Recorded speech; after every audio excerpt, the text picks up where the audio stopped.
Oke, selamat datang semuanya, selamat pagi. Semoga masih menjaga semangat dan antusiasme mengikuti KCIF 2025 ya. Jangan kalah sama Pendeta Esther, the best. Eh, Selamat datang di panel 640 ya, tentang digitalisasi dan institusionalisasi eh, gerakan perempuan atau gerakan feminisme.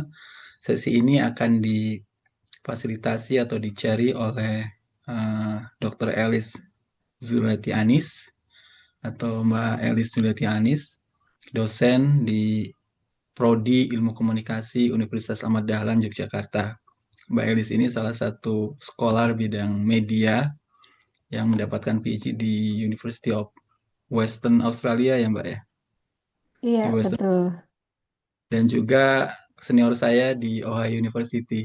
Jadi saya tahu expertise-nya Mbak Mbak Elis. Oke, karena waktunya terbatas, ini juga sudah pada masuk presenternya. Saya langsung serahkan saja sesi ini kepada Mbak Elis. Selamat berdiskusi. Baik, terima kasih Mas Farid yang sudah mengantarkan. Teman-teman semua, selamat pagi, salam sejahtera untuk kita semua.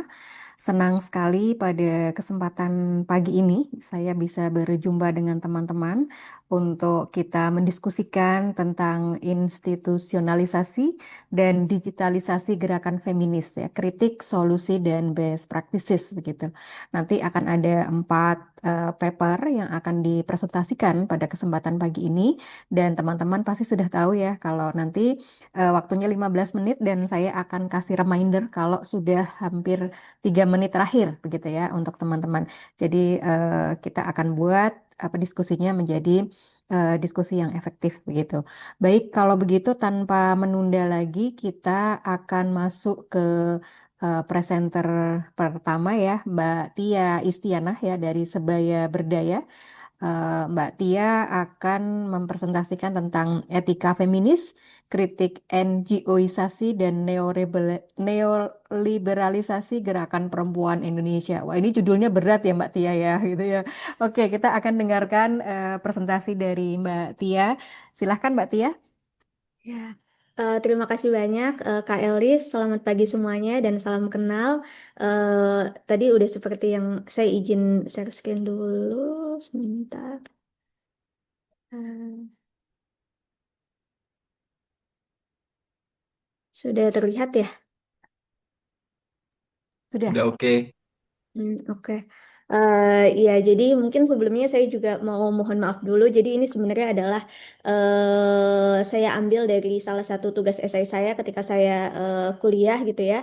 Jadi mungkin ada data-data dan lain-lain yang mungkin kurang ini gitu. Karena sebenarnya ini bukan tugas akhir tesis, jadi hanya sekedar paper kecil gitu.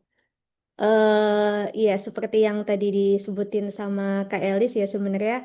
eh Oke, mungkin aku mulai dari ini dulu deh. Next. Oh, this one. Ya, mungkin aku mulai dari positionality dulu. Kenapa sih apa pilih isu ini gitu ya? Karena sebenarnya sejak dari S1 kemudian setelah S2 itu saya banyak fokus dan bekerja di NGO perempuan gitu. Jadi sebenarnya dan saya merasa kita kan sering kali pakai kata empower, membersamai dan lain-lain. Padahal katanya power gitu ya. Dari power itu kan apa sih kekuatan which is itu bisa power over atau bisa apa sih iya bisa bisa kita bisa malah membuat diri kita itu nggak kerasa ternyata kita memberikan power over kepada beneficiaries atau sebenarnya sekarang kita udah jarang ya pakai kata beneficiaries karena ini dianggap itu nggak ethically correct gitu ya tapi kepada penerima hak program gitu ya.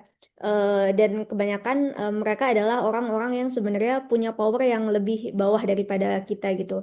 Jadi inilah kenapa saya memilih isu ini. Padahal mungkin sebenarnya ada banyak isu-isu lain yang kritikal gitu ya, yang lebih penting dibicarakan gitu. Oke, jadi ini juga sebenarnya adalah latar belakang. Sebenarnya ini yang terbaru, tapi saya udah ngerasa itu sering kali saya temui gitu ya. Misalnya ketika saya bekerja di NGO itu dan fokusnya di isu perempuan, kemudian ketika ini adalah kejadian yang terbaru gitu ya. Ada kawan saya, dia ada kawan. Nah, kemudian saya itu masuk di suatu ruang sholat gitu ya, dan terus dia lagi tiduran. Terus tiba-tiba ketika dia lagi tiduran dan saya buka pintu itu dia langsung minta maaf ke saya dan bilang bahwa dia lagi ngantri untuk sholat gitu. Itu saya ngerasa kenapa dia harus minta maaf padahal dia sedang hamil saat itu gitu. Tapi dia minta maaf kalau dia sedang tiduran gitu. Dan padahal NGO tempat saya bekerja adalah NGO mengenai isu perempuan gitu. Kenapa dia harus minta maaf? Jadi saya berpikir mungkin ini memang dan ini sering banget gitu ya saya temukan gitu ya. Jadi seakan-akan kita itu bekerja di NGO tentang isu perempuan, tapi sebenarnya itu appropriation aja gitu, atau itu hanya institutionalis feminism aja gitu, bahwa kata-kata gender dan lain-lain itu dijual untuk apa sih dapat donor dan lain-lain gitu. Dan juga kata-kata feminism itu juga dijual hanya untuk menginstitutionalisasi pencarian uang gitu. Jadi sebenarnya itu nggak benar-benar masuk gitu. Dan itu sering banget saya temukan ya, maksudnya sebagai orang yang bekerja di NGO dan kebanyakan di NGO isu perempuan begitu. Oke, nah ini juga sebenarnya metodologinya kebanyakan saya akan akan cerita pengalaman saya sendiri atau kita biasa pakai autoetnografi gitu ya, karena saya akan jadi banyaknya ya cerita tentang pengalaman saya ketika saya bekerja, kemudian juga saya akan menggunakan tematik analisis tentang ini juga sebenarnya tentang dari apa konten digital gitu. Jadi mungkin ini pas sama Kak Elis ya yang jadi chair hari ini. Nah, oke. Ini adalah apa makna NGOization gitu ya. Jadi mohon maaf saya belum apa menerjemahkan semuanya ke bahasa Indonesia gitu ya. Jadi NGOisasi itu adalah apa sih collective concern yang kemudian jadinya malah transform kepada project-project dan itu jadi terisolasi gitu ya dari konteks yang banyak gitu. eh dan ciri-cirinya itu ada banyak ya, misalnya profesionalism, kemudian akhirnya jadi project logic gitu ya, kemudian juga the need to become the darling of the donors gitu. Jadi mereka fokusnya hanya gimana caranya donor itu tertarik dan kemudian laporannya diterima, outputnya itu udah sesuai gitu ya, atau bahkan melebihi target begitu. Nah, kemudian hal lainnya juga yang penting adalah tentang dependensi ya.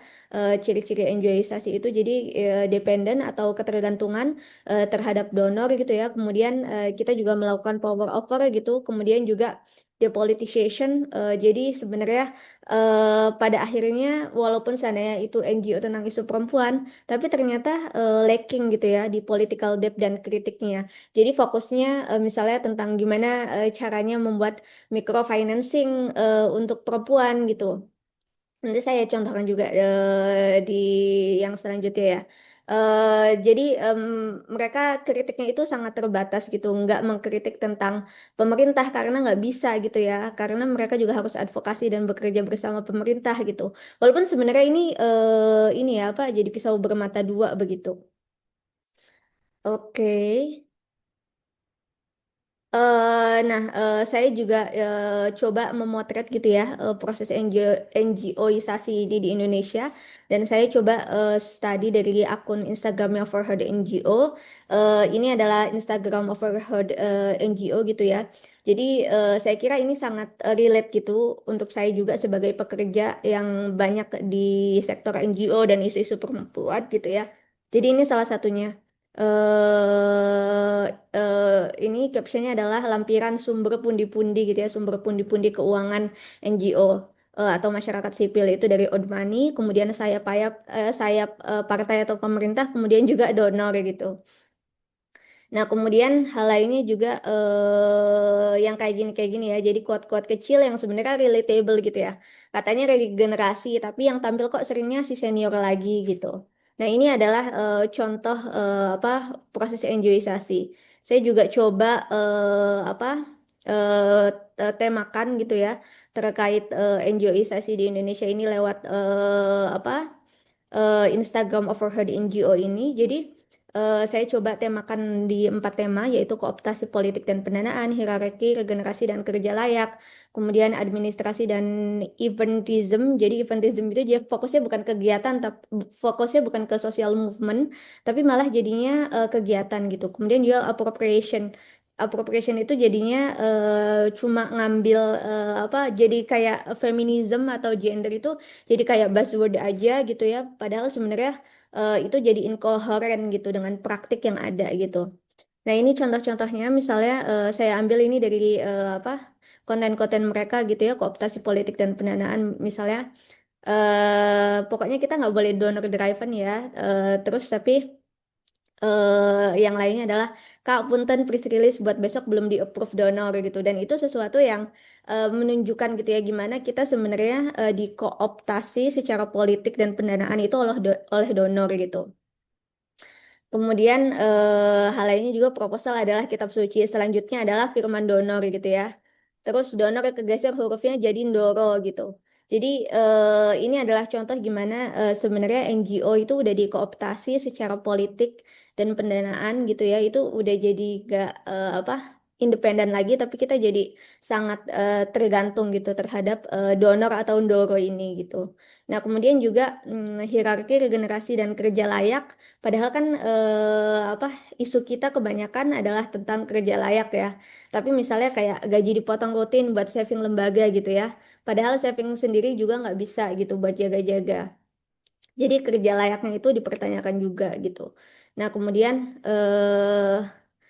kayak yang ini juga ya, quote yang ini semalam nginep di kantor lagi gitu ya. Kemudian juga saking kerja layaknya nggak ada yang ngitungin cuti gitu. Padahal sebenarnya kan kerja-kerja kemanusiaan juga itu sangat butuh break ya. Saya merasakan sendiri misalnya ketika kita melakukan apa sih sama teman-teman korban dan lain-lain, itu kita juga kadang secara mental tuh butuh istirahat gitu ya. Nah, hal lainnya juga adalah hierarki dan regenerasi ya.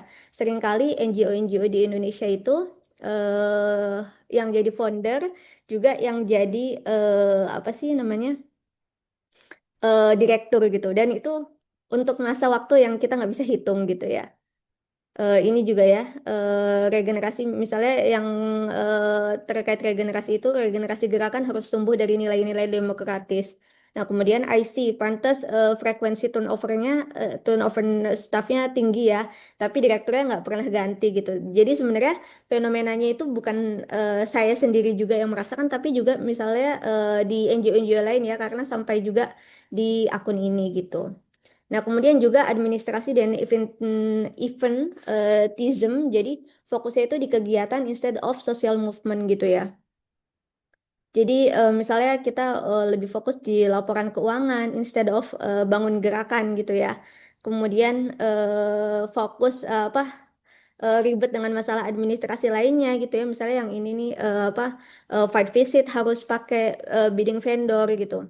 Nah, kemudian juga ini juga pas banget ya quote ini yang dari akun mereka, aktivisme itu kebagi dua katanya. Ada yang basisnya gerakan tapi juga ada yang basisnya kegiatan gitu. Dan kita sering banget lihat ya, maksudnya kayak seakan-akan itu udah cukup gitu apa yang dilakukan NGO itu berbasis kegiatan aja gitu. Nah, kemudian juga ini juga appropriation, jadi inkoherensi gitu ya antara nilai dan praktik. Misalnya main kesetaraan, tapi ternyata nggak berpihak ke korban, nggak ada SOP gitu ya. Atau ada SOP pun SOP-nya hanya sekedar jadi SOP gitu. Kemudian juga ngomongin terkait keberlanjutan atau sustainability, tapi ternyata cetak banner sekali pakai gitu ya. Nah, kemudian katanya berdaya sama-sama, tapi yang dikasih panggung untuk bicara itu-itu aja misalnya. Jadi ini adalah menurut saya potret gimana NGOisasi juga itu terjadi di Indonesia. Dan itu mungkin bukan hanya di NGO tempat saya bekerja. Maksudnya saya pernah bekerja di beberapa tempat ya di NGO yang fokus di isu perempuan, dan saya merasakan potret begini itu ada di banyak NGO begitu. Mbak Tia, waktunya tinggal 3 menit ya. Oh, oke, baik. Oke. Jadi yang lainnya juga mungkin neoliberalisasi gerakan ya. Misalnya kayak yang saya lihat juga kalau kita lihat misalnya di breakdown gitu ya, berapa sih dana yang habis untuk menyewa hotel yang mahal dan makanan yang mewah itu di hotel-hotel gitu ya oleh NGO-NGO, dan juga misalnya gimana sih mereka fokus di menampilkan presentable woman, perempuan yang jadi entrepreneur, kemudian consumer kayak gitu ya, melalui microfinance gitu ya. Misalnya banyak banget NGO yang ngomongin tentang misalnya microfinance terhadap perempuan gitu ya. Kemudian juga menampilkan perempuan sebagai beneficiaries, alih-alih mereka sebagai pejuang struktural gitu. Jadi saya juga melihat apa fenomena neoliberalisasi ini. Walaupun sebenarnya saya coba cek data misalnya gimana sih apa dana yang digunakan NGO-NGO di Indonesia itu berapa persen misalnya untuk salary, berapa persen misalnya untuk menyewa hotel dan lain-lain gitu ya. Itu masih belum ada, tapi saya kira dari pengalaman yang saya rasakan gitu ya, kebanyakan dananya itu besar buat sewa hotel dan makanan itu dibanding misalnya memberikan kerja layak gitu buat stafnya. Nah, saya kira juga ada resisten yang baik ya karena saya juga bekerja di apa Islam and Feminism. Saya kira salah satu yang baik adalah misalnya KUPI itu mereka menolak untuk menjadi NGO, jadi mereka tetap menjadi jaringan, dan itu salah satu apa ini yang keren ya, dan saya juga ngefans gitu ya gimana Let's Talk misalnya melakukan acara ini dengan pro bono, kemudian kita memberikan sharing pengetahuan gitu ya dan lain-lain, dan itu juga menurut saya adalah salah satu resisten terhadap NGOization yang hanya fokus di project logic gitu instead of membangun misalnya sebuah sistem pengetahuan feminis atau yang lainnya begitu. Nah, ini moving forward-nya gimana? Ini adalah pertanyaan-pertanyaan pribadi saya ya. Gimana sih kita memastikan NGO itu memiliki akuntabilitas itu bukan hanya pada donor, tapi juga pada komunitas lokal dan gerakan perempuan, khususnya mereka yang jadi beneficiaries gitu ya. Nah, kemudian juga gimana sih caranya kita tuh mendemokratisasi NGO gitu ya, yang mengatasi hierarki, keanggotaan, kemudian metode pengorganisasiannya, kemudian upah yang setara gitu ya, kemudian etikanya gitu.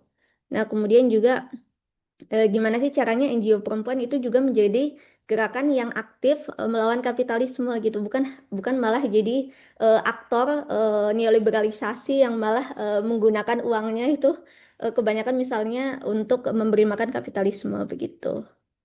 Oke, terima kasih banyak Kak Elis untuk waktunya, mungkin udah cukup ya. Ya, sudah ini tepat sekali ya, 15 menit persis, luar biasa ini time managementnya Mbak Tia. Terima kasih, nanti kalau ada pertanyaan kita save dulu ya, ada fitur Q&A yang teman-teman bisa apa eh, lautkan pertanyaannya di situ ya. Baik, setelah dari Mbak Tia, begitu kita akan ke presenter berikutnya, Mbak Nisa Vidyanita ya dari University College Dublin. Mbak Iya, Nisa, hadir. ya Mbak Nisa udah ada ya. Mbak Nisa akan menyampaikan gitu ya papernya tentang analisis narasi pemikiran Barat dalam gerakan feminis digital di Indonesia atau dekolonialisasi narasi feminis dalam sosial media Instagram. Ini kelihatannya menarik sekali. Jadi mari kita simak apa yang akan dipaparkan oleh Mbak Nisa. Silahkan Mbak Nisa, nanti kalau kurang dari 3 menit saya akan kasih reminder. Oke, sudah terlihat ya layar share Sudah, screen-nya. sudah aman. Oke, baik. Bisa saya mulai ya, Mbak ya? Ya, silakan. Oke, baik. Terima kasih atas waktunya, Mbak Elis. Perkenalkan semuanya, saya Nisa Vidyanita. Biasa dipanggilnya Vidya sebenarnya, tapi dipanggil Nisa pun nggak masalah.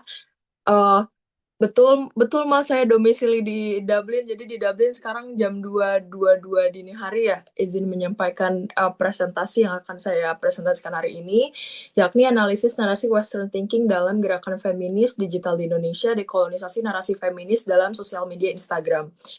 Eh, nah, sebetulnya wacana Western thinking ini sudah saya bawa ketika mengerjakan tesis ya, karena kebetulan tesis saya pun mengkaji soal heterosexual mixed race marriage, di mana itu dipotret dari kacamata dekolonisasi gitu loh itu.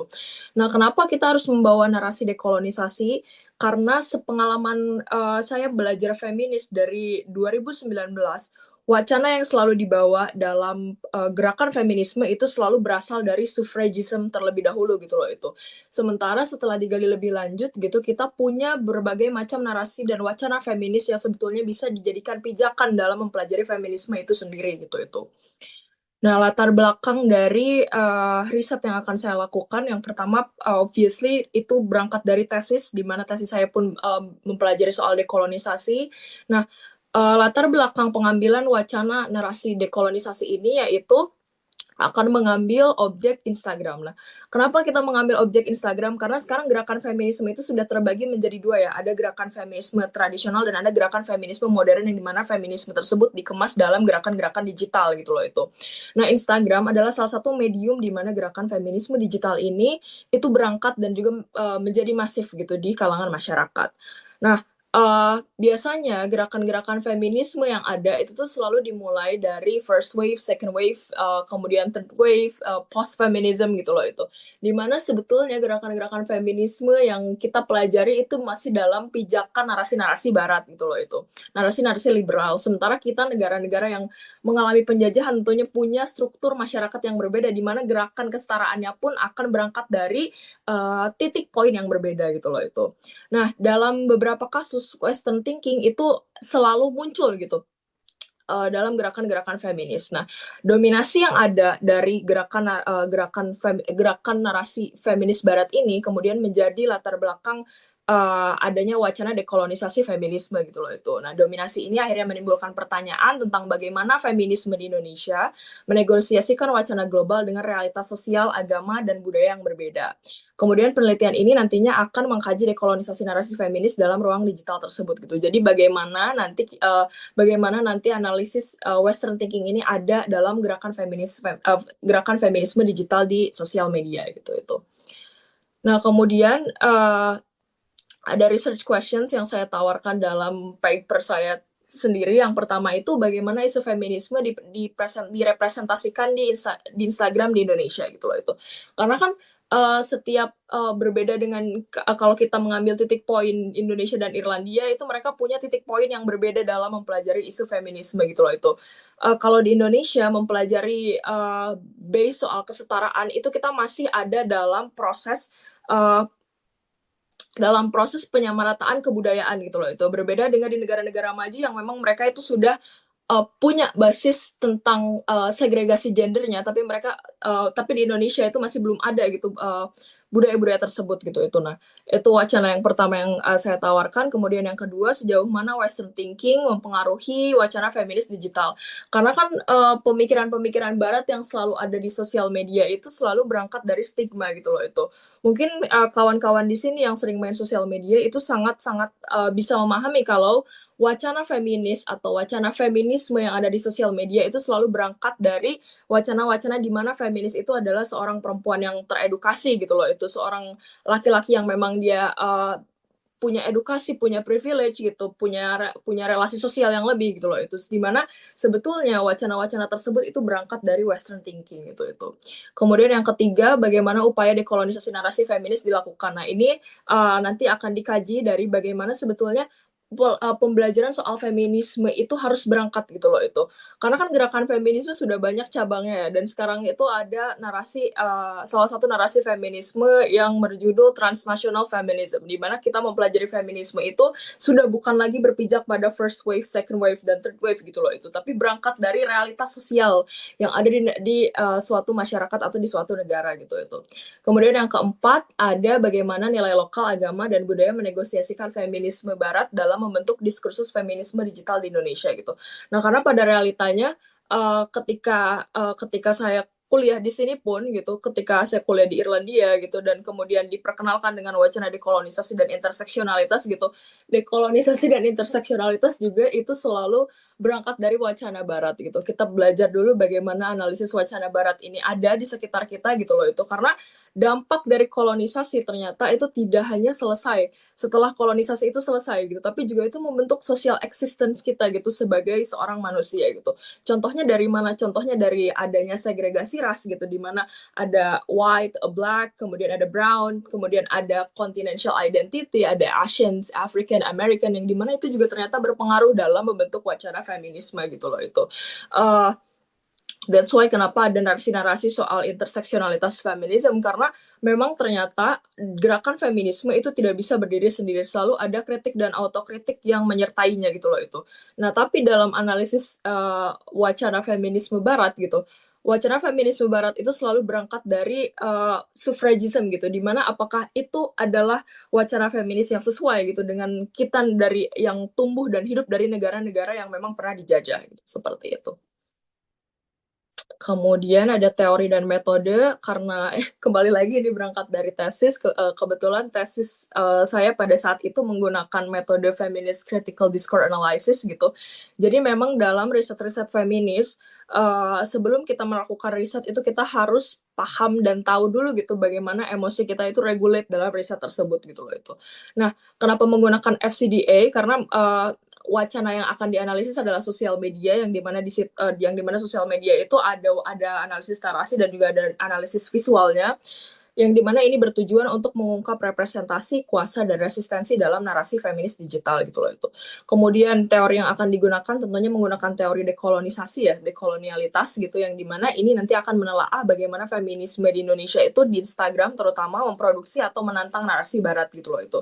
Serta strategi dekolonisasi dalam membangun wacana feminis yang kontekstual dan relevan secara lokal gitu loh itu. Boleh kita next slide. Nah, kemudian ada kontribusi riset ya. Kalau di luar negeri itu ketika kita melakukan riset itu kita selalu punya kontribusi, entah kontribusinya itu membuat policy analysis atau kontribusinya itu berupa public scholarship gitu loh itu. Nah, jadi riset ini kebetulan akan menjadi public scholarship dari tesis saya. Jadi kontribusi dari penelitian ini yaitu memperkaya studi feminisme digital dengan perspektif dekolonial dan FCDA. Nanti praktisnya hasil penelitian ini akan memberi rujukan bagi aktivis feminis Indonesia untuk membangun nih komunikasi yang lebih kontekstual. Jadi ketika kita akan membawa narasi feminis, itu kita tahu harus berangkat dari mana gitu loh itu. Sehingga kita tidak perlu lagi berkaca dari wacana-wacana barat seperti, oh ya kita ketika kita ingin menuliskan narasi feminisme itu kita berangkat dari Simone de Beauvoir misalnya gitu loh itu. Nah, padahal sebetulnya ada narasi-narasi feminis nih yang sebetulnya bisa kita tawarkan untuk pijakan dalam mempelajari feminisme di Indonesia itu seperti apa gitu itu.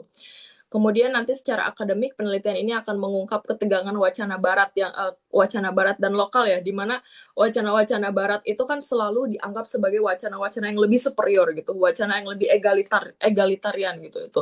Sementara ketika kita mendekolonisasi kan kita menciptakan bagaimana sistem kita semua, terutama aktivis-aktivis muda gitu dan juga aktivis yang memang berada di gerakan feminisme itu lepas gitu dari narasi-narasi barat, dan kita punya wacana narasi sendiri gitu loh. Dimana wacana narasi feminisme ini tidak berangkat dari mana-mana, tapi berangkat dari realitas sosial yang ada di Indonesia itu seperti apa gitu itu. Yang dimana nanti ini akan mendorong feminisme digital di Indonesia yang kritis, relevan, dan berakar pada realitas sosial dan budaya yang ada di Indonesia itu sendiri seperti apa. Mungkin seperti itu. Terima kasih. Saya kembalikan lagi ke Mbak Elis. Oke, terima kasih Mbak Vidya ya panggilannya ya. Iya. Oke, menarik sekali ya tadi paparannya ya. Dan nanti teman-teman sekali lagi masih bisa kalau ada pertanyaan ya lewat Q&A. Baik, kalau begitu kita akan lanjutkan ya ke presenter berikutnya. Mbak Isabella Siagian, Eskom masih ada? Apa sudah bergabung di sini? Mbak Isabella? Kayaknya belum ada. Oke, sepertinya belum ada ya. Kalau belum ada, berarti kita ke presenter berikutnya, Mbak Iputu Wisnu Saputra dan teman-teman. Tadi saya lihat sepertinya sudah hadir ya. Ya, sudah. Sudah Ibu. Oke, baik. Mas Wisnu, ini panggilannya apa ini panggilannya? Beli Wisnu. Ya, Wisnu bisa Ibu. Oke, nah Wisnu nanti akan menyampaikan materinya tentang potret eksistensi lembaga swadaya masyarakat Bali Sruti lewat konstruksi ruang digital inklusif bagi pemberdayaan perempuan Bali. Menarik ya, karena ada apa namanya perspektif inklusif juga. Jadi Mas Wisnu silahkan mempresentasikan papernya. Ini siapa yang mau Ya, share baik. screen? Dari tim kami kebetulan, Pak Farid. Oh, langsung Guntur di mungkin sini. bisa dibantu. Oke, Guntur aku jadiin co-host bentar.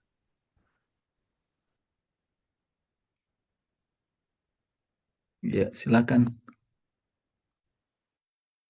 Ya, baik sebelumnya terima kasih banyak Bu Elis dan juga Pak Farid serta teman-teman sekalian. Sebelumnya Om Swastiastu, Assalamualaikum warahmatullahi wabarakatuh, Namo Buddhaya, selamat pagi Bapak Ibu dan juga teman-teman sekalian, salam feminisme. Kebetulan perkenalkan kami dari tim Harway, eh, kita akan mengangkat tema dengan judul Potret eksistensi lembaga swadaya masyarakat Basuki lewat konstruksi ruang digital inklusif bagi pemberdayaan perempuan Bali. Untuk yang menyajikan presentasi ini, kebetulan kami izin akan ada 3 orang, Pak RT juga Bu Elis dan teman-teman sekalian. Dan untuk presentasi pertama akan dipaparkan langsung oleh rekan kami juga. Silakan untuk Kak Mega Andani, saya persilakan. Baik, terima kasih kepada moderator. Selamat pagi kepada teman-teman sekalian. Jadi izin di sini kami akan menyampaikan terkait dengan potret eksistensi lembaga swadaya masyarakat Bali Sruti lewat konstruksi ruang digital inklusif bagi pemberdayaan perempuan Bali. Perkenalkan, saya Mega. Jadi di sini saya akan menyampaikan mengapa sih kami mengangkat penelitian ini atau kami melakukan riset ini. Jadi kami melihat bahwa dalam masyarakat itu, mohon maaf bisa di next, Guntur. Baik, jadi di sini kami melihat bahwa kata perempuan itu kerap kali masih termarginalkan dalam masyarakat ya, apalagi dalam masyarakat Bali khususnya. Nah, kenapa sih perempuan selama ini masih kerap termarginalkan? Itu kami melihat salah satunya dari pemaknaan terhadap kata perempuan itu sendiri. Jadi terkadang kata perempuan itu kerap kali dimaknai sebagai sesuatu yang berkaitan dengan aspek-aspek biologis. Jadi kecenderungan perempuan itu kadang dikaitkan dengan misalkan organ-organ reproduksi dari seorang perempuan sehingga pemaknaan yang seperti itu kadang kerap kali membuat perempuan itu jatuh ke dalam stigma-stigma yang kurang baik atau stigma yang negatif. Jadi salah satu misalkan kita sering melihat bahwa perempuan itu kerap diidentikan sebagai seseorang yang lebih lemah secara fisik dibandingkan dengan laki-laki. Atau mungkin kadang ada yang mengatakan bahwa perempuan itu ternyata cenderung lebih emosional dibandingkan dengan laki-laki. Dan mungkin masih banyak sekali stigma-stigma negatif yang dilekatkan kepada perempuan, sehingga kondisi tersebutlah yang membuat perempuan itu kerap kali mengalami kondisi atau kedudukan yang inferior dibandingkan dengan laki-laki gitu. Nah, terlebih ketika kita melihat dalam masyarakat Indonesia pada umumnya itu kan cenderung masih banyak menganut ideologi budaya patriarki. Terlebih dalam masyarakat Bali itu budaya patriarki tersebut masih sangat berkembang dan sangat kental di dalam masyarakat Bali sehingga perempuan-perempuan Bali itu biasanya akan ada pada posisi yang inferior dibandingkan dengan laki-laki. Jadi laki-laki itu biasanya akan diutamakan atau lebih diistimewakan dibandingkan dengan perempuan. Salah satunya saja misalkan ketika kita melihat dari tingkat pendidikan. Nah, itu banyak sekali para orang tua yang lebih mengutamakan pendidikan anak laki-laki dibandingkan dengan anak perempuan. Kemudian yang paling menonjol terlihat itu adalah pada pembagian pola waris. Jadi dalam masyarakat Bali, pola warisan itu adalah sepenuhnya dijatuhkan kepada kaum laki-laki dibandingkan dengan kaum perempuan. Nah, hal-hal tersebutlah yang membuat perempuan itu ada pada posisi yang lebih rendah dibandingkan dengan laki-laki. Nah, berdasarkan dari kondisi-kondisi itulah, di sini kami melihat bahwa ternyata masih ada salah satu lembaga atau organisasi yang menaungi tentang isu-isu gender di daerah Bali khususnya, itu adalah lembaga swadaya masyarakat yang kita kenal dengan sebutan Bali Seruti. Nah, Bali Seruti inilah yang pada saat ini bisa kita katakan sebagai angin segar bagi masyarakat Bali karena Bali Seruti ini menaungi isu-isu tentang gender, kemudian juga bisa menerima pengaduan-pengaduan dari para perempuan terkait dengan permasalahan-permasalahan yang dihadapi, baik misalkan KDRT atau permasalahan lainnya yang berkaitan dengan gender dan juga perempuan. Nah, kehadiran dari lembaga Bali Seruti ini kiranya akan mampu membentuk kesadaran dan juga pemahaman masyarakat terkhusus perempuan itu supaya mereka itu lebih sadar atau melek gender gitu. Jadi sehingga dengan dibentuknya lembaga Bali Seruti ini diharapkan nantinya mampu bisa mengentaskan setidaknya atau meminimalkan lah ketidaksetaraan gender yang ada di Bali khususnya. Nah, maka dari itu kiranya sangat penting ketika kita melihat bagaimana sih peran dari Bali Seruti itu untuk menangani beberapa ketidaksetaraan gender yang ada di masyarakat, khususnya dalam masyarakat Bali, dan kegiatan-kegiatan apa saja yang mungkin dilakukan, itu nanti kita akan kupas di penjelasan berikutnya.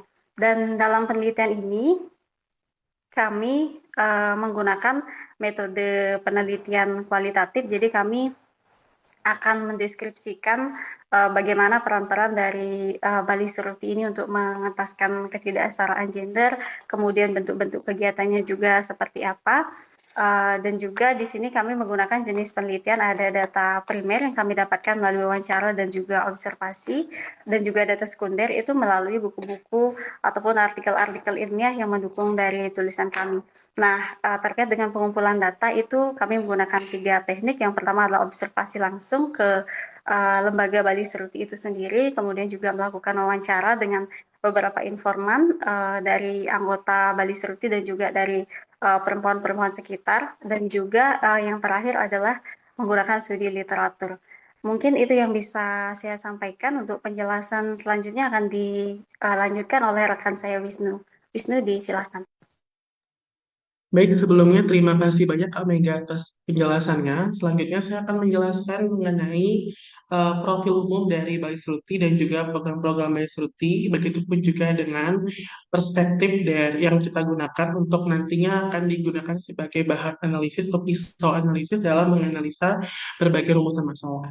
Yang pertama, Bali Seruti itu merupakan lembaga swadaya masyarakat yang sebenarnya berlokasi Jalan Pulau Serangan yang nomor 1, nomor 2 ya, Bapak Ibu sekalian, di Kota Denpasar, Bali kebetulan. Nah, berarti tahun 2004 ya, LSM ini berfokus pada isu-isu perempuan dan kesetaraan gender, dan setidaknya memiliki beberapa program-program, baik itu program offline maupun program online. Untuk program offline itu sekiranya itu bekerja sama dengan kapal perempuan, yaitu program inklusi berspektif GETSI, kemudian juga Bali Seruti juga aktif dalam mendorong keterwakilan perempuan dari tahun 2004 dalam bidang politik. Begitupun juga dengan Bali Seruti juga menginisiasi Sekolah Perempuan sebagai organisasi bawahan dari Bali Seruti. Next. Yang pertama, kita masuk dulu ke inklusi berspektif GETSI. Nah, inklusi adalah program milik Bali Seruti yang merupakan program kolaboratif dengan kapal perempuan, termasuk juga kemitraan Australia Indonesia, dengan tujuan untuk meningkatkan partisipasi kelompok-kelompok terpinggirkan dalam pembangunan. Nah, program ini berdasarkan pada perspektif GETSI, yaitu Gender Equality, Disability, and Social Inclusion, di mana tujuan dari program ini untuk memberdayakan perempuan khususnya, kemudian juga memperkuat kepemimpinan perempuan dan memastikan kebutuhan perempuan dapat diperhitungkan ataupun didengarkan. Yang kedua, ada advokasi politik atau mendorong keterwakilan perempuan dalam bidang politik. Itu merupakan program kedua dari Bali Seruti yang memang sudah dilakukan sejak tahun 2004 ya. Dan memang Bali Seruti melihat sendiri bagaimana sebenarnya terjadi diskriminasi pada kaum perempuan, khususnya untuk bisa terlibat dalam berbagai bidang politik akibat dari ideologi ataupun budaya patriarki yang memang sudah mengakar dalam masyarakat. Dan oleh karena itu, disinilah peran dari Bali Seruti untuk mendorong bagaimana sebenarnya mereka memberdayakan perempuan khususnya terkait dengan bidang politik. Lalu yang ketiga ada pendampingan sekolah perempuan, di mana sekolah perempuan merupakan organisasi yang memang diinisiasi oleh Bali Seruti sendiri, di mana sekolah perempuan ini berangkat merupakan perempuan dari berbagai latar belakang yang berbeda, misalkan perempuan dari kelas menengah ke bawah, kemudian juga perempuan yang memang sudah menjadi kepala keluarga, dan perempuan disabilitas itu memang semuanya sudah diakomodasi oleh Baisuti itu sebagai tempat atau wadah untuk bagaimana mereka itu memiliki aspirasi itu dapat didengarkan dan dapat diberikan sebagai masukan-masukan umum kepada pemerintah yang memang berkaitan dengan kebijakan-kebijakan yang memang seharusnya sudah diterima oleh perempuan-perempuan tersebut juga gitu. Dan selanjutnya dalam ruang digital itu Basicity sudah memiliki 3 program juga. Yang pertama itu di rutin melaksanakan yang namanya podcast Balis Ruti, di mana podcast-podcast yang diinisiasi oleh Best ini memang sangat banyak mengangkat isu-isu perempuan dan kesetaraan gender, tapi juga banyak sekali juga isu-isu yang memang berkaitan dengan kepemudaan. Misalkan di tanggal 12 April 2025, dengan topik podcastnya Sekolah Perempuan Bersama dengan Kapal Perempuan, Tantangan dan Terobosan Kepala Desa Perempuan. Di tanggal 12 Maret 2025 juga sempat mengadakan podcast kembali dengan topiknya Bincang Bali Sruti, Saling Menginspirasi Antar Sesama Perempuan. Kemudian yang kedua dari Radio Bali Sruti, Besti juga aktif terlibat dalam program-program radio, misalkan bisa juga bekerja sama dengan RRI dan pasar khususnya. Lalu yang ketiga adalah konten parcel. Nah, Besti juga aktif dia membuat berbagai macam konten-konten yang diposting di Instagram, Facebook dan lain sebagainya, baik itu dalam bentuk video dan dalam bentuk infografis dan lain sebagainya. Nah, sebenarnya selanjutnya penggunaan dari media digital yang dilakukan oleh Besti sendiri ini bukan tanpa alasan.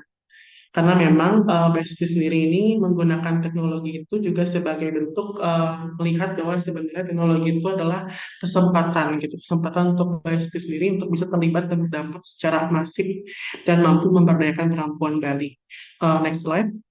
Khususnya hal ini sejalan dengan berbagai pandangan tokoh yang mungkin kita akan gunakan nanti pada saat menganalisisan berbagai macam rumusan masalah. Yang pertama itu dari Jurgen Habermas, yang kedua dari Donna Haraway.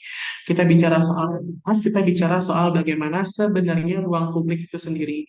Kita bicara ruang publik, kita bicara bagaimana sebenarnya ruang publik itu mampu dipandang sebagai ruang di mana aspirasi atau pendapat-pendapat, gagasan-gagasan itu baik berupa fakta, opini itu dapat tersampaikan dengan baik.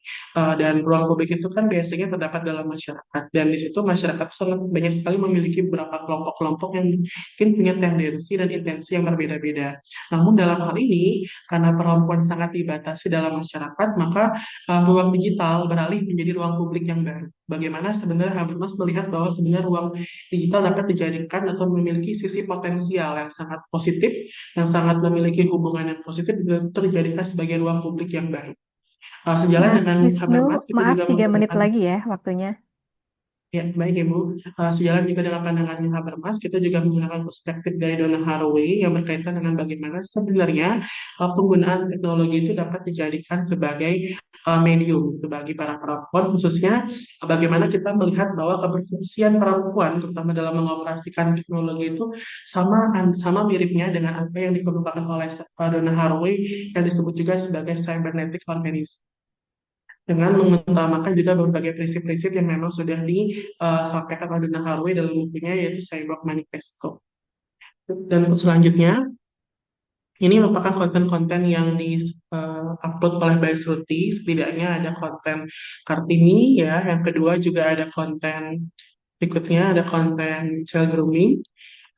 Lalu yang ketiga ada konten selanjutnya, ada konten pelecehan seksual. Semua konten ini memang tujuannya untuk memberdayakan perempuan Bali. Bagaimana sebenarnya perempuan Bali itu diberikan insight-insight baru gitu ya, dan juga mengakomodasi perempuan Bali untuk bisa ikut terlibat dalam diskusi-diskusi tertentu yang memang melibatkan perempuan Bali untuk bisa menyampaikan pendapatnya terkait dengan isu-isu yang memang tengah dibicarakan oleh Baik Sruti.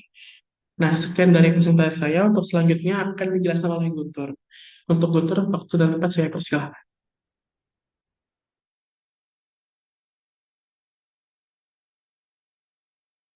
Ini waktunya tinggal 1 menit ya. Baik, jadi untuk saya melanjutkan, ya. Jadi untuk keterpuran dampak itu bisa dilihat dari media sosial atau media online seperti podcast yang tadi sudah dipaparkan oleh Kak Wisnu, podcast siaran RRI, video dan konten carousel itu juga menjadi keterukuran dampak di mana banyak yang menjangkau semakin lebar dan semakin luas jangkauan dari eh, Bali Sruti atau program-programnya tersebut gitu. Dan ini juga memberikan dampak terhadap pergerakan-pergerakan perempuan khususnya perempuan Bali untuk menjadi lebih berani lagi dalam mengadvokasikan eh, keresahannya maupun juga aspirasi-aspirasinya bahwa mereka sudah mendapatkan wadah untuk menyalurkan aspirasi dan itu bergerak dalam sekolah perempuan dan juga ada juga beberapa komunitas-komunitas yang bisa bergerak juga mengedepankan dari hak-hak perempuan gitu. Ya, kemudian untuk kesimpulan, jadi stigma dan pelabelan negatif dalam lingkar patriarki membuat perempuan mengalami diskriminasi sehingga keberadaan LSM Bali Sruti khususnya itu menjadi wadah aspirasi melalui media offline dan online seperti program inklusi, kemudian mendorong juga perempuan dalam bidang politik pendampingan sekolah perempuan dan melalui berbagai kegiatan online seperti podcast, radio, dan konten di sosial media. Melalui peran tersebut terlihat ada beberapa dampak yang dihasilkan secara positif seperti menjadi media edukasi dan pemberdayaan perempuan itu sendiri khususnya perempuan Bali. Ya, mungkin sekian dari pemaparan dari tim kami. Ah, Selebihnya kurang lebih mohon maaf. Jadi saya kembalikan ke moderator. Terima kasih. Baik, luar biasa ya presentasinya dari Wisnu, Mega, dan Guntur ya. Kita jadi dapat insight gitu ya, sebagai orang di luar non Bali begitu ya. Kalau saya melihatnya biasanya yang saya suka dari Bali itu adalah peran perempuan dalam doa, begitu kan. Dalam ritual-ritual itu saya seringkali perempuan juga terlibat begitu ya dalam doa-doa tersebut gitu. Jadi saya juga apa namanya sebenarnya ingin tahu lebih lanjut lagi ya sebenarnya role perempuan yang istilahnya diakui di Bali itu seperti apa begitu ya. Tapi nanti kita akan ke diskusi ya. Nah, untuk presenter berikutnya ini masih ada Isabella. Apakah Isabella sudah hadir? Sepertinya Mas nggak Farid bisa dibantu hadir, cek? Sepertinya nggak nggak hadir hadir ya. kayaknya. Iya, Oke, baik, tidak bisa apa-apa. langsung diskusi. Oke, ini menarik sekali ya dari paparan 3 presentasi yang apa namanya berbeda ya. Yang satu dari versi pengalaman individunya, begitu ya. Yang kedua itu mencoba comparing antara Western thought atau Western thinking, begitu ya, dengan apa yang terjadi sosial budaya di Indonesia.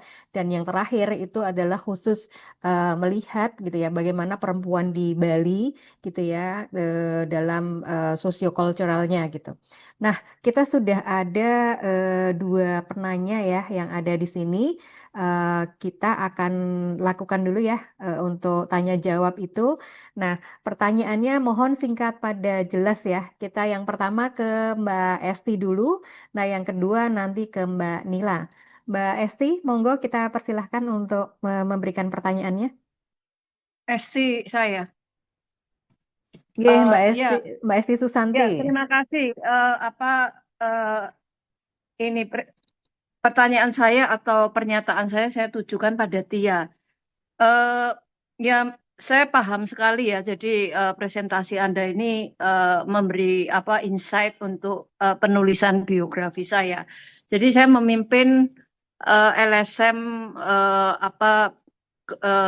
yang berhubungan dengan pekerja seks dan kemudian anak dilacurkan dan sebagainya. Jadi semua itu benar ya. Jadi memang karakter atau sifat menjadi demokratis, menjadi peka pada hak asasi manusia itu bukan kita nggak punya kultur seperti itu sehingga itu berproses membentuk ya. Nah,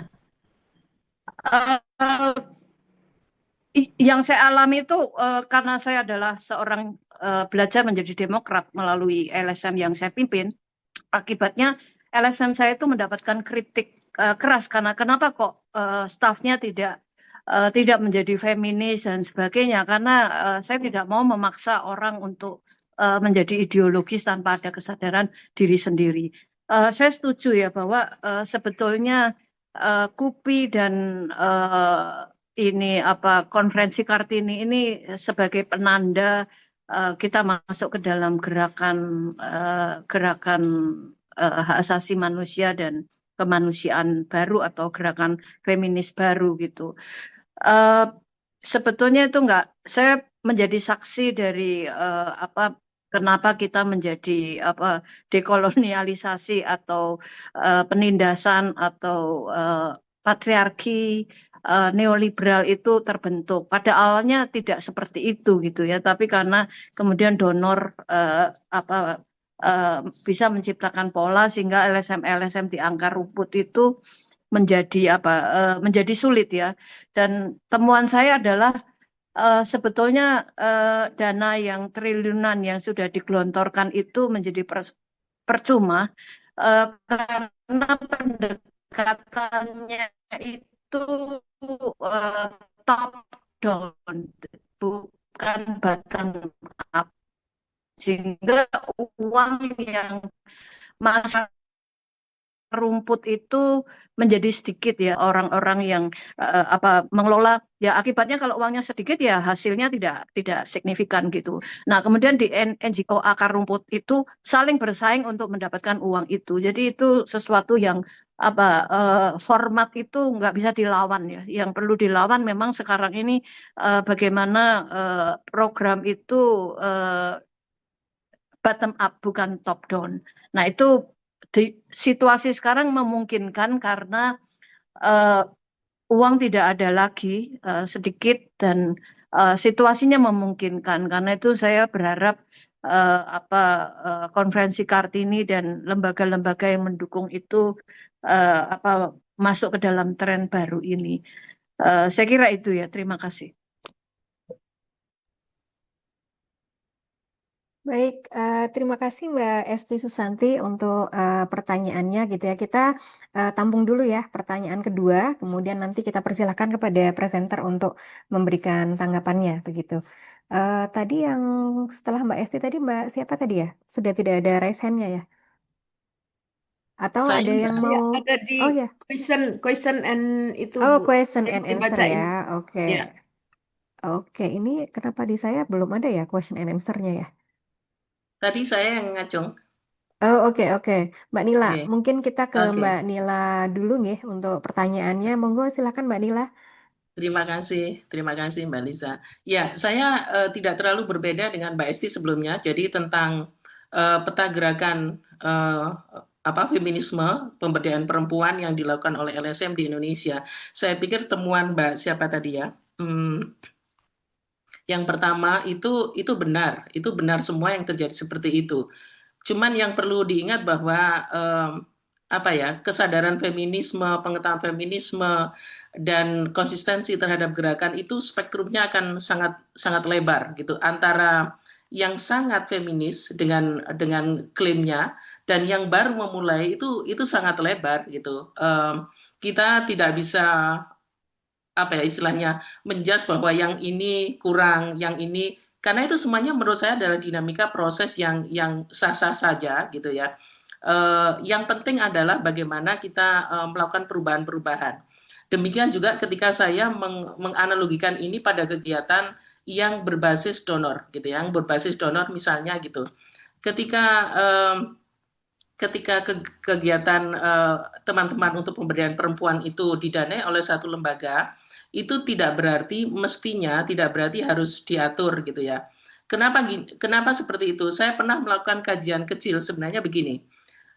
Besaran dana yang diberikan oleh satu donor itu sebenarnya tidak seberapa dibandingkan dengan besaran in kind yang bisa dilakukan oleh satu LSM atau satu lembaga bersama masyarakat gitu.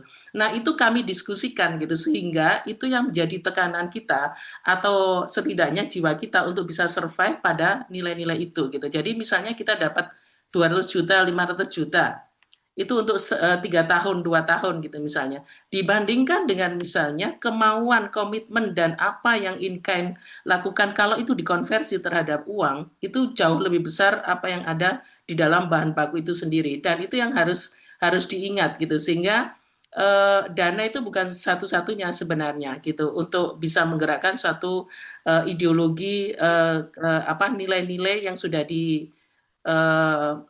diyakini menjadi itu gitu. Yang lainnya adalah programmatic approach berbasis donor itu sebenarnya mestinya itu harus mengacu pada suatu perubahan jangka panjang yang sudah kita atur gitu, sehingga dia itu hanya berkontribusi pada satu titik-titik di mana kita menyusun roadmap kita sendiri pada perubahan yang kita inginkan gitu. Mestinya semacam itu. Tetapi pertanyaan saya begini, ketika kondisinya semacam itu, anak-anak muda yang bergabung pada satu lembaga dengan basis feminisme itu sebenarnya mau merebut ruang yang mana atau bisa melakukan kontribusi di pihak yang mana. Artinya begini, eh, oke lah orang-orang tua harus mungkin mundur menjadi di belakang gitu ya. Instead of dia pergi anak-anak muda itu karena kondisinya semacam itu, mestinya kan merebut ruang itu untuk perbaikan kondisi gitu. Nah itu yang sebenarnya saya tanyakan pada teman-teman di sini siapapun ya yang mungkin bisa berkontribusi pada pemikiran ini, ruang yang mana sebenarnya yang Anda ingin rebut pada gerakan feminisme dan pemberdayaan perempuan atau apapun itu namanya gitu.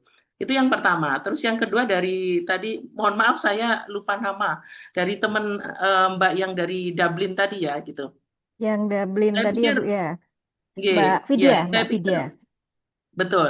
Saya pikir begini, kalau basis analisis atau penelitiannya itu adalah media sosial, itu memang itu lalu dipengaruhi oleh siapa yang bisa mengakses atau siapa yang menggunakan selama ini atau menguasai media itu gitu ya. Em, di Indonesia katakanlah media ini belum juga merata kan, artinya gitu. Sebagian besar adalah urban, berpendidikan, artinya satu segmen kelas tertentu gitu. Nah, itu biasanya juga dipengaruhi oleh dari mana sumber pengetahuan itu berasal gitu. Sehingga tadi misalnya oh ya berasal dari barat karena itu seiring dengan tumbuhnya teknologi itu sendiri gitu. Nah, itu yang membuat lalu informasi-informasi yang tergali pun itu terlihat ada bias kelas di situ gitu. Sementara kalau di tingkat akar rimpang, akar rumput dan sebagainya, saya pikir ada banyak alternatif-alternatif lokal yang bisa menjadi sumber-sumber pengetahuan gitu. Memang persoalannya adalah eh, ada kelemahan konseptualisasi, ada kelemahan merebut ruang untuk bagaimana itu bisa disuarakan atau dilihat atau dibaca orang lain gitu. Nah, kira-kira itu persoalannya sehingga memang perlu satu ruang ruang alternatif untuk bisa membaca yang bukan hasil kolonial gitu. Nah, misalnya semacam itu. Nah, saya butuh masukan teman-teman yang muda itu memberikan alternatif gitu ya. Eh, ruang yang mana, lalu isu yang mana yang kita bisa angkat sehingga teman-teman muda melihat bahwa oh inilah yang pemikiran atau gerakan yang hasil dari dekolonialisasi tersebut. Terima kasih itu saya Ibu.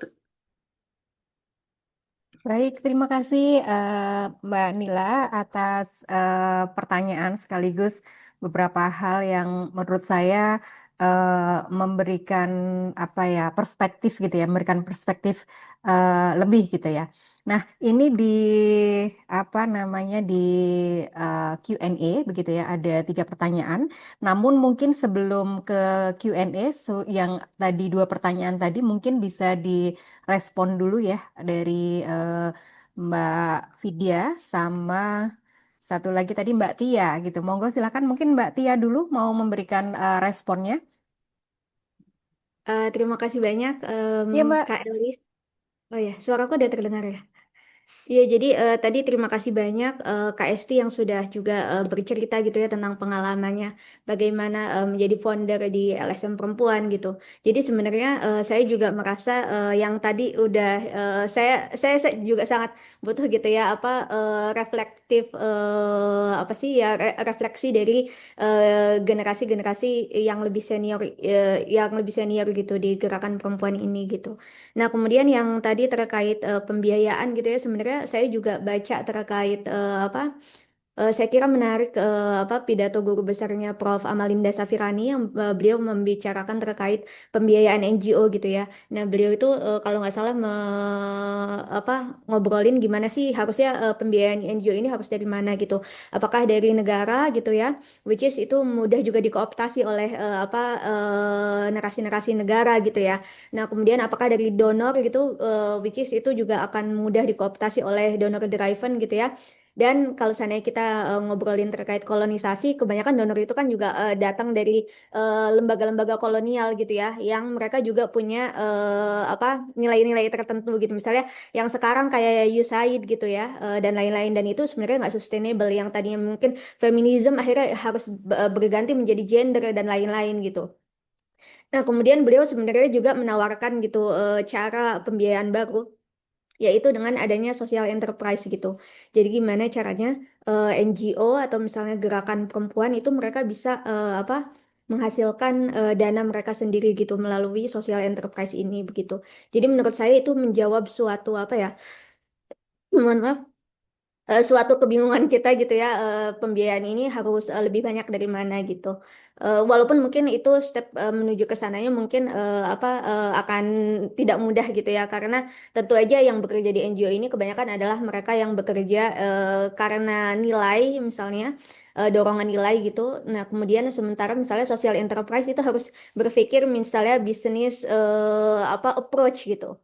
Which is itu kadang nggak ada di orang-orang NGO saya lihat. Jadi mereka gimana caranya program, kemudian pitching dan lain-lain begitu. Nah, kemudian juga yang tadi dari Kak Nila juga, terima kasih banyak gitu ya. Saya juga jadi, saya sangat paham bahwa sebenarnya presentasi saya terkait kritik terhadap NGOisasi ini itu adalah sangat bias karena saya lama bekerja di NGO gitu. Dan saya akhirnya mengkritisi pekerjaan NGO itu sendiri gitu. Jadi walaupun sebenarnya saya juga sangat paham gitu ya bahwa yang tadi spektrum itu di gerakan perempuan itu ada banyak spektrum dan tentu NGO ini punya kontribusi yang besar gitu terhadap spektrum tersebut begitu. Jadi memang menurut saya itu sangat bias gitu ya terkait NGOisasi. Saya kira ada banyak juga hal positifnya gitu terkait adanya NGO ini gitu. Nah, kemudian sebenarnya yang tadi yang anak muda itu mau melakukan yang mana gitu ya, itu juga belum bisa saya jawab ya. Tapi bahwa terkait misalnya kayak yang hierarki gitu ya, itu yang udah sangat terlihat tuh. Dan sebenarnya itu banyak diomongin juga gitu sama anak muda yang bekerja di NGO. Gimana misalnya ngomongin terkait anak muda, tapi sebenarnya yang bicara misalnya sambutan adalah orang-orang yang tua gitu ya, sambutan 1 jamnya. Nah, mungkin hal-hal seperti itu ya yang mungkin dan juga karir mungkin juga dan juga karir ya yang tadi juga yang terkait hierarki itu misalnya yang direktur itu selamanya jadi direktur gitu. Kemudian juga gimana caranya kita tuh juga diberi kesempatan untuk benar-benar political depth gitu ya, bukan hanya dikooptasi oleh donor gitu ketika bekerja di NGO. Mungkin itu dari saya, tapi saya juga tidak bisa mewakili suara anak muda yang lain begitu, Kak Nila. Ya, terima kasih banyak. Oke, terima kasih Mbak Tia ya sudah menyampaikan responnya gitu ya terhadap 2 pertanyaan begitu. Nah, kemudian saya di kesempatan berikutnya Mbak Vidya silakan memberikan komen atas pertanyaannya Mbak Vidya. Oke, baik. Terima kasih Mbak Eli sebelumnya. Terima kasih juga kepada Mbak Nila ya.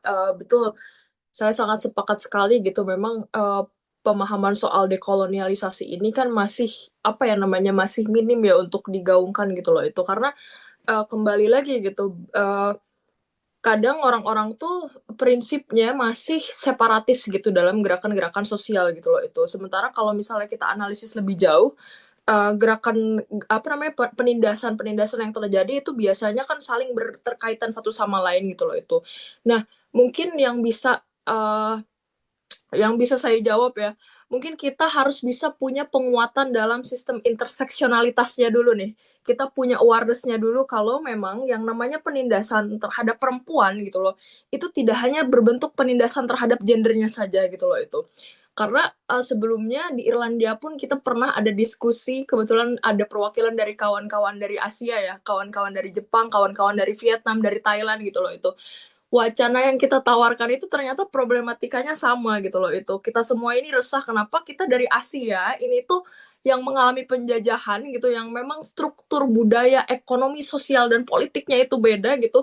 Kenapa kita harus belajar dari perjuangan hak voting dulu gitu loh, itu padahal kan sebetulnya perjuangan kita itu dimulai dari social existence-nya dulu gitu loh. Jangan dulu jauh ke suffragism, kita nih yang dikolonisasi untuk punya social existence saja susah gitu loh itu. Nah mungkin itulah yang kemarin sempat kita diskusikan gitu loh, itu karena wacana dekolonisasi itu ternyata harus align dulu dengan wacana interseksionalitas, karena memang betul setelah kolonisasi itu selesai gitu loh, itu sebenarnya kolonisasi itu kan tidak pernah benar-benar selesai ya. Kita ada dalam sistem ini, kita punya hierarki ras, kita punya hierarki sosial, itu semua ada kontribusi juga dari kolonisasi gitu loh itu.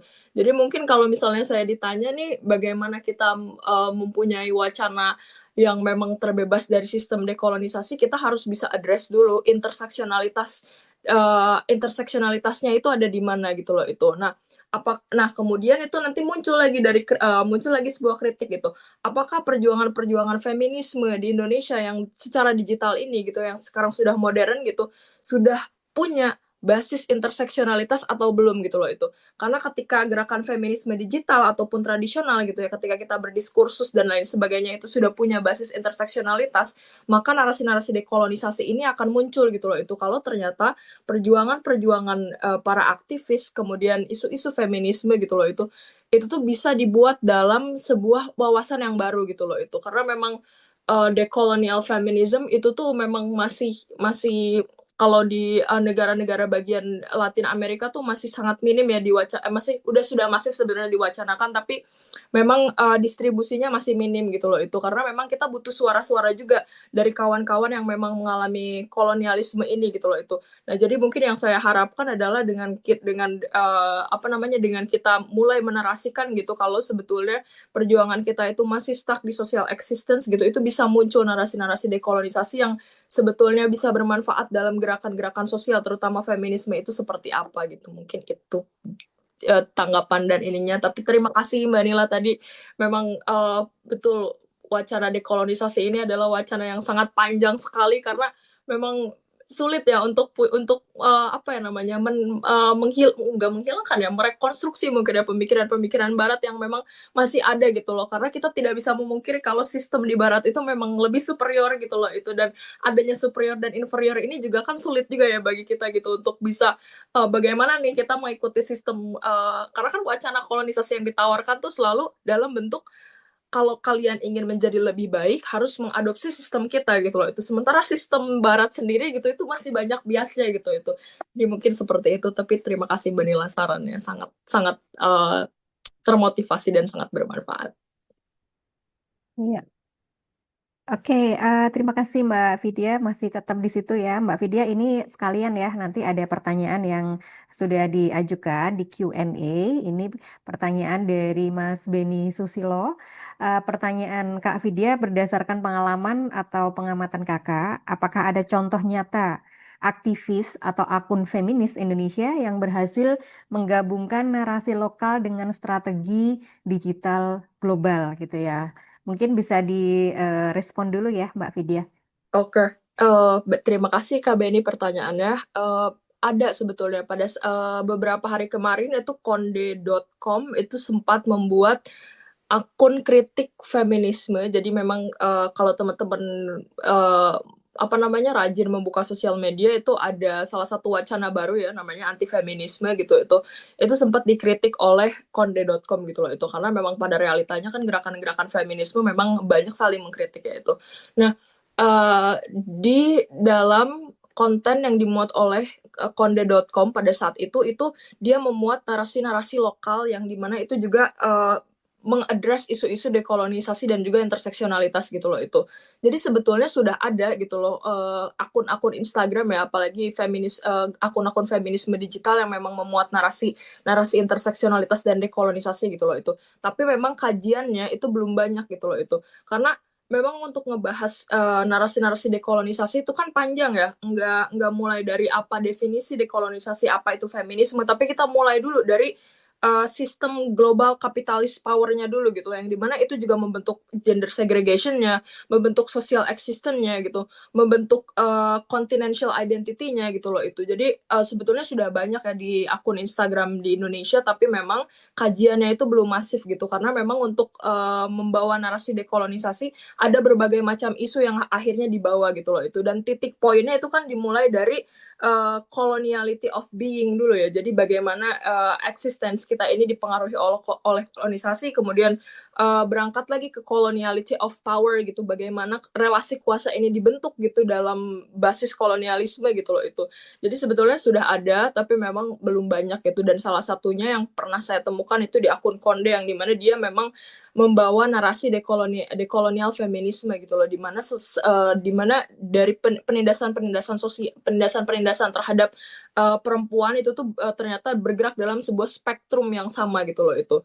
Mungkin ada juga beberapa akun Instagram ya, waktu itu kalau nggak salah Indonesia Hapus Femisida pernah juga sekali kita bikin konten soal matrix of oppressions, di mana itu juga berangkat dari decolonial feminism gitu, di mana kita juga mengadres kalau yang namanya opresi atau yang namanya oppressions itu ternyata berkesinambungan satu sama lain gitu loh itu. Jadi kita waktu itu melihat bagaimana sistem opresi ini muncul gitu, tidak hanya dari sudut pandang gender tapi juga dari sudut pandang ras, kemudian dari sudut pandang continental identity-nya gitu loh itu. Mungkin itu juga sempat kita pernah bahas juga. Jadi sebetulnya sudah banyak ya akun-akun Instagram sepengalaman saya pribadi yang memang mengangkat isu-isu narasi feminis secara lokal gitu. Mungkin ada juga beberapa yang memang mengadres gerakan Gerwani gitu loh, itu yang pada saat itu gerakan Gerwani kan penuh dengan stigma ya, penuh dengan stigma, penuh dengan tuduhan, penuh dengan stereotip gitu, dan banyak sekali sekarang akun-akun feminisme digital gitu di Indonesia yang memang mulai membawa narasi lokal gitu, dari Gerwani, kemudian dari gerakan-gerakan perempuan 98, 65 gitu kan itu. Terus juga banyak per saat ini kalau nggak salah ya ada juga narasi-narasi interseksionalitas gitu yang dibawa oleh akun-akun Instagram digital juga di Indonesia, dari Girl Up misalnya. Di Girl Up itu memang sangat mengadres isu-isu interseksionalitas gitu itu. Jadi sudah banyak sebetulnya gitu, tapi memang kajiannya itu belum masif, karena untuk memahami narasi dekolonisasi itu panjang sekali proses literasinya gitu loh itu. Mungkin itu jawabannya. Terima Ya. kasih. Oke, terima kasih Mbak Vidya. Sebelum ke Mbak Esther ya, nanti setelah ini Mbak Esther, tapi kita akan ke pertanyaan ke tim Bali Sruti dulu gitu ya. Masih dari Mas Beni ya. Pertanyaannya adalah apakah ruang digital yang dibangun Bali Sruti juga berhasil merangkul kelompok perempuan marginal seperti pekerja informal, perempuan desa, pekerja seks, perempuan atau komunitas adat begitu ya. Nah, kemudian pertanyaan yang kedua itu tantangan apa saja yang dihadapi Bali Sruti dalam membangun ruang digital yang benar-benar inklusif, misalnya terkait dengan akses teknologi, literasi digital, atau budaya patriarki lokal ya. Jadi kami berikan kesempatan dulu kepada teman-teman dari yang presentasi tim Bali Sruti tadi ya. Kemudian setelah itu nanti baru kita ke Mbak Esther ya. Monggo silakan teman-teman yang dari tim Bali Sruti.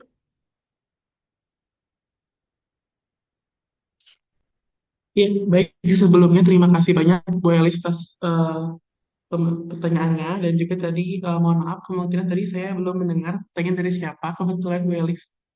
Oh, pertanyaan dari Mas Beni itu ada di Q&A, Mas. Jadi ada di Q&A, bisa juga sambil dibaca kalau ada yang kelewat ya. Oh iya, baik.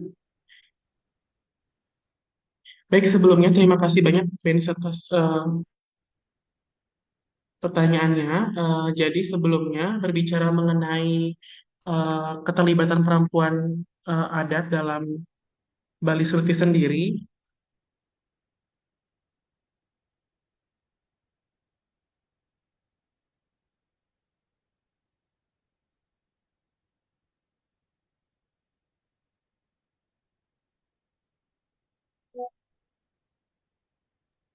Suaranya hilang.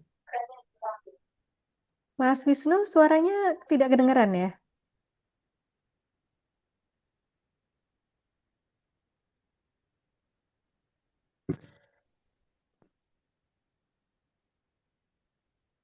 Dengar suara?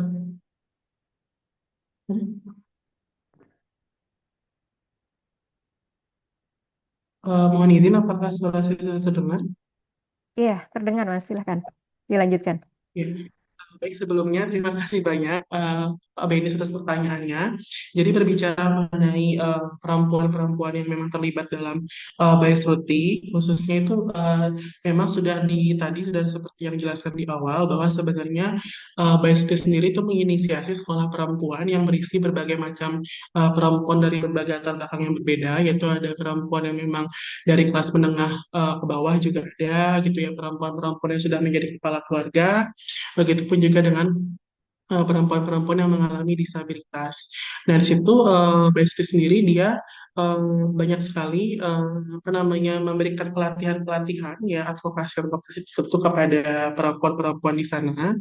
Entah itu dengan topik-topik yang berbagai macam gitu ya, karena memang menyesuaikan dari permasalahan dan memang fokus kebutuhan dari masing-masing perempuan di sana gitu ya.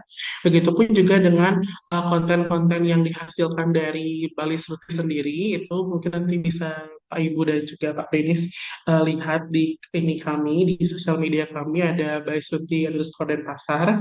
Itu di situ ada di Instagramnya juga bahkan di Facebooknya juga itu ada konten-konten yang memang disesuaikan dengan algoritma digital yang memang berkembang saat ini dan juga disesuaikan dengan apa yang memang menjadi intensi atau tendensi dari BSD sendiri terkait dengan bagaimana sebenarnya pemberdayaan perempuan Bali. Dan juga untuk tantangan-tantangan yang memang terjadi ya memang kan berbicara mengenai tantangan kita pasti akan merefleksikannya dengan situasi sekitar. Memang kalau kita bicara soal tantangan pemberdayaan perempuan Bali khususnya memang banyak sekali memang para perempuan yang mungkin merasa bahwa sebenarnya apa yang memang terjadi selama ini ya situasi-situasi yang memang terjadi selama ini termasuk juga penindasan-penindasan yang dialami oleh perempuan Bali itu sebagai sesuatu yang mungkin wajar untuk mereka rasakan karena memang situasi-situasi apa namanya penindasan-penindasan yang dialami oleh perempuan-perempuan itu khususnya perempuan Bali ya itu memang merupakan sesuatu yang memang sudah berakar sejak lama.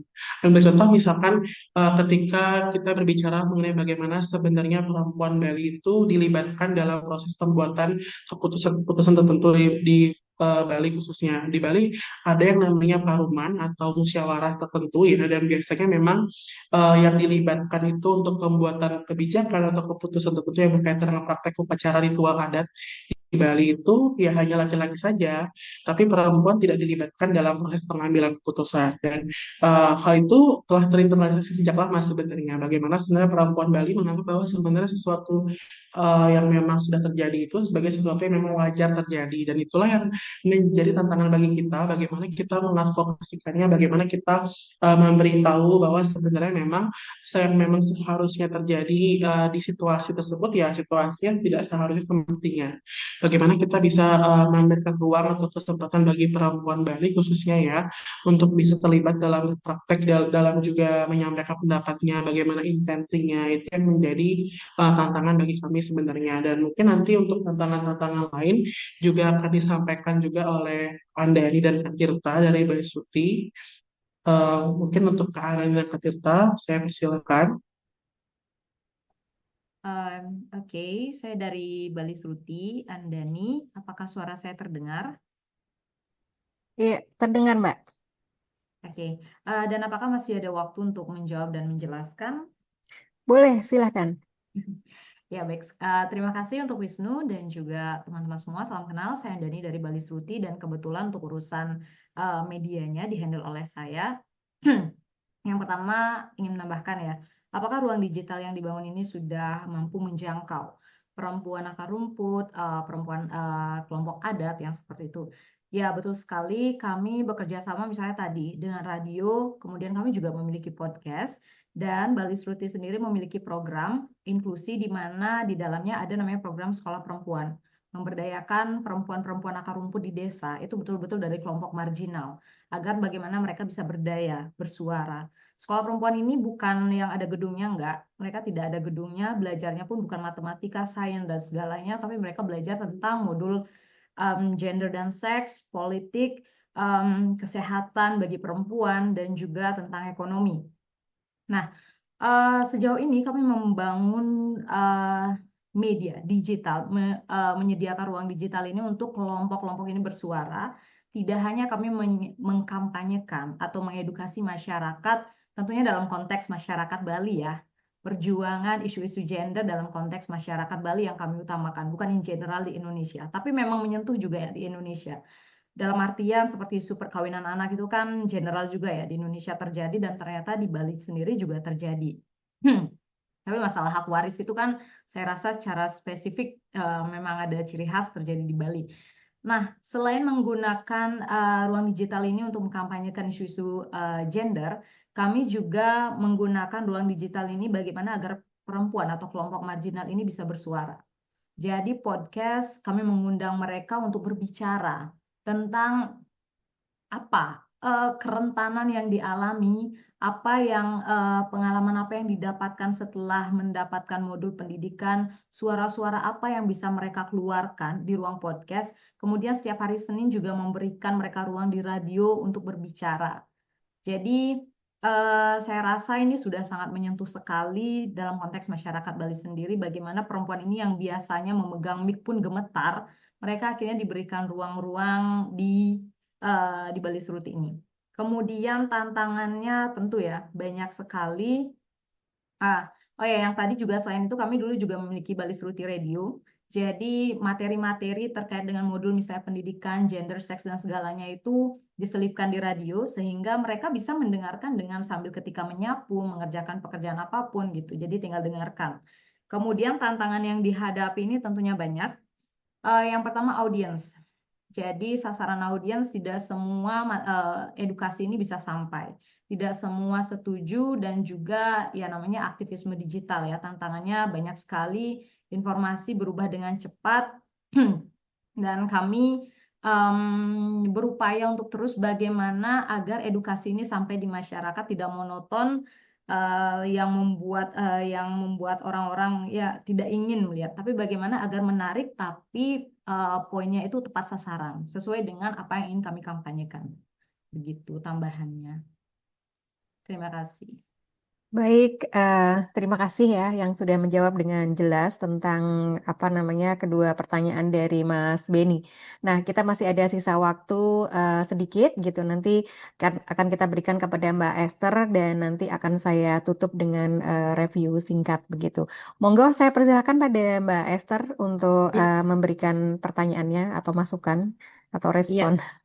Ya, terima kasih Kak Elis. Tadi sebenarnya di Q&A itu sudah pertanyaan saya, tapi kok enggak dibaca, enggak ada ya. Saya juga heran, hanya ada di saya Ada punya Mbak itu. Esther.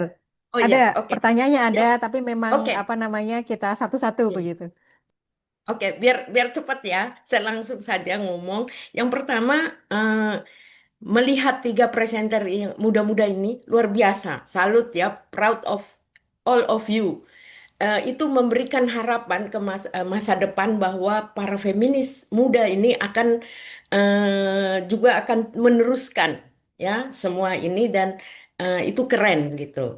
Dan oleh sebab itu buat saya kita sudah bisa lihat nih ruang mana yang kita sebenarnya semuanya itu kita ada. Kan sudah jelas interseksi ya kita semua dan orang-orang muda ini saya sendiri ya 61 tahun ketika belajar tadi malam itu tentang apa sosial media buat konten saya jelas itu saya punya posisi di mana nggak mungkin saya bisa karena biar belajar terus nanti lupa lagi jadi jelas ya kita punya ruang di mana tapi ruang ini sama-sama kita isi gitu loh untuk yang seumur saya misalnya saya tahu tempat saya di mana yang pas gitu kan. Jadi ndak perlu kita berebut ruang gitu. Ini ruang kita semua. Berbagi sama-sama yuk kita isi dunia ini dengan hal yang indah yang memang kita mau perjuangkan. Orang-orang muda ini luar biasa. Nah, untuk itu saya bertanya pada yang pertama saya ingin sekali saya senang sekali ya proud of Tia ya. Tia, saya mau tanya, kira-kira setelah saya juga setuju sekali apa yang di hasil penelitian itu ya. Tetapi ya ada hal yang saya ingin mungkin bisa digali lagi. apakah ini tidak dipengaruhi oleh kultur? Ya, budaya organisasi kita kan semua, bukan hanya organisasi NGO ya, semua tuh kita dipengaruhi, ada kulturnya gitu. Nah, apakah perilaku NGO yang seperti ini nih tidak dilihat juga dipengaruhi oleh budaya, bukan hanya ekonomi ya, soal tadi dana dan segala macam situasi itu juga oke, tetapi budaya. Indonesia ini kan sebenarnya bukan hanya di barat kolonial ya, kita semua Indonesia ini kolonial dan feodal. Itu jelas bisa kita baca para antropolog melihat Indonesia, jelas dua hal ini juga ada gitu. Nah, apakah ini tidak mempengaruhi perilaku kita ber-NGO sebenarnya? Ya, Dan baik juga Mbak Esther, saya nah kira sudah itu cukup sorry jelas ya, deh pertanyaannya ya, Tia karena ya, kita waktunya selamat sangat singkat juga sekali. Ya, kalau bisa, oke, kalau bisa diteruskan ya melihat apa nama budaya ini loh mempengaruhi NGO ini. baik, Keren. baik, Ya, baik. terima kasih Terima Mbak Elis, kasih. maaf Ya, ya. terima kasih Mbak Esther. Langsung saja Mbak Tia, waktunya 1 menit untuk menjawab Oh, iya. pertanyaannya. Oke, mungkin karena 1 menit saya izin yang ini ya, Kak Elis. Jadi sebenarnya kalau kita lihat, saya sebenarnya ketemu terkait NGOization ini kan udah saya rasakan gitu ya, embedded di saya karena saya bekerja di sana. Tapi kemudian secara teori itu saya dapatkan ketika saya berkuliah dan itu berkuliah di developed country gitu terkait NGOization itu. Dan ciri-ciri mereka sebenarnya adalah terkait profesionalism, dependensi, power over gitu ya, di politicization. Tapi kemudian yang menarik adalah ketika kita lihat di akun Instagramnya Overheard NGO itu misalnya yang nggak ada di semua itu misalnya saya baca terkait istilah jihad gitu ya, dia banyak membicarakan terkait NGOisasi, tapi ternyata yang nggak dibahas sama dia adalah terkait hierarki, regenerasi dan kerja layak. Dan saya kira ini karena yang tadi Kak Esther tanya itu budaya Indonesia gitu ya yang masih sangat patronase, kemudian hierarkinya itu masih tinggi gitu ya. Kemudian juga terkait budaya gotong royong gitu, misalnya yang kayak patungan buat lembaga itu sebenarnya saya nggak temukan, belum saya temukan, mungkin saya belum membaca juga banyak gitu ya di paper-paper terkait NGOisasi ini gitu. Jadi sebenarnya kayak yang patungan lembaga itu nggak ada di lain gitu ya. Misalnya di Arab Movement, di Women Arab Movement yang sudah saya baca itu nggak ada. Terus juga atau mungkin sebenarnya itu karena kacamatanya penelitinya adalah kacamata white people gitu ya, yang mereka nggak bertanya gitu terkait pengalaman stafnya gitu. Bukan hanya terkait misalnya makro gitu ya, terkait dependensi atau sana ya terkait donor driven gitu. Ya, Jadi sudah habis waktunya Mbak Tia, bisa dipersingkat lagi? udah sih Kak, paling itu yang saya lihat Oke. khas di Indonesia. Ya, terima kasih Ya, banyak. baik, baik. Terima kasih banyak Mbak Tia, Mbak Vidya, dan teman-teman yang riset tentang seperti Bali ya. Sayangnya waktunya kita sudah habis dan saya hanya ingin memberikan sedikit saja apa namanya apa sih sebenarnya move forward kita sebenarnya apa begitu ya. Kita ada pada satu ruang bersama yang kita isi dari generasi muda maupun yang sudah berpengalaman lama di NGO, tapi seperti Bu Esther bilang tadi, kalau soal media enggak gitu. Nah, hal yang mungkin penting untuk kita lakukan adalah tentang naratif changing gitu ya, naratif changing dan impact begitu. Sebenarnya apa sih impact apa sih yang kita lakukan di masing-masing ruang tadi itu gitu kan? Sebagai anak muda, impact apa sebenarnya yang harus kita lakukan gitu ya? Kemudian bagaimana sebenarnya kita ada shifting narasi? Kita tahu ada sebuah narasi yang harus diubah. Tapi bagaimana cara kita untuk mengubah narasi itu termasuk di media begitu ya? Strategi apa begitu ya yang kita punya untuk ke sana gitu ya? Tentu ada banyak faktor yang melingkupi ya, seperti tadi diungkapkan juga oleh Bu Esther, ada faktor budaya begitu ya. Kita juga tahu ada faktor ekonomi, apakah kita masih NGO masih akan bisa berjalan kalau tidak ada donor begitu. Nah, saya kira mungkin itu yang menjadi PR kita untuk kita kembangkan dan saya sangat senang sekali karena melihat ini hanya satu panel kecil begitu ya. Bayangkan apa namanya Farid, kita punya berapa panel Farid? Kita bisa membayangkan 56. Kita punya 56 panel. Dari panel yang satu kecil ini saja kita sudah bisa memperlihatkan kontribusi dan bagaimana kita mengisi ruang-ruang itu. Nah, bagaimana dengan 50-an panel yang lebih begitu ya. Kalau kita konsisten ke sana gitu ya. Saya yakin kita akan bisa membuat satu perubahan yang sangat positif sekali begitu. Begitu mungkin dari saya karena waktu sudah habis dan tidak boleh melewati lebih dari 5 menit Belum kata foto, Mas belum Farid. foto. Oh ya, belum foto begitu ya. Maka saya akhiri dulu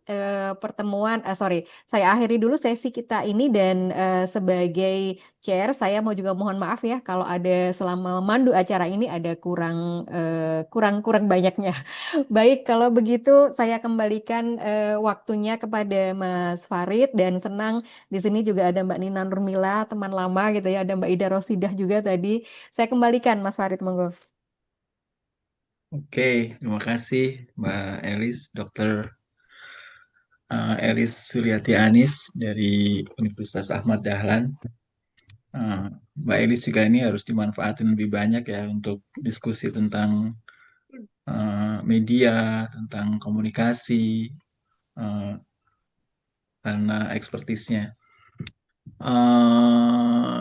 Iya, sebelum ditutup, pertama mungkin saya ingin mengundang teman-teman yang tadi presentasi untuk menuliskan pemikirannya supaya lebih sistematis, terstruktur, dan dalam.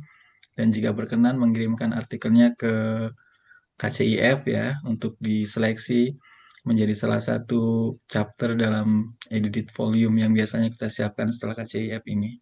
Jadi kita tunggu nanti. Nanti mekanisme dan prosedurnya akan diumumkan beberapa hari setelah KCIF. Jadi tunggu aja di email.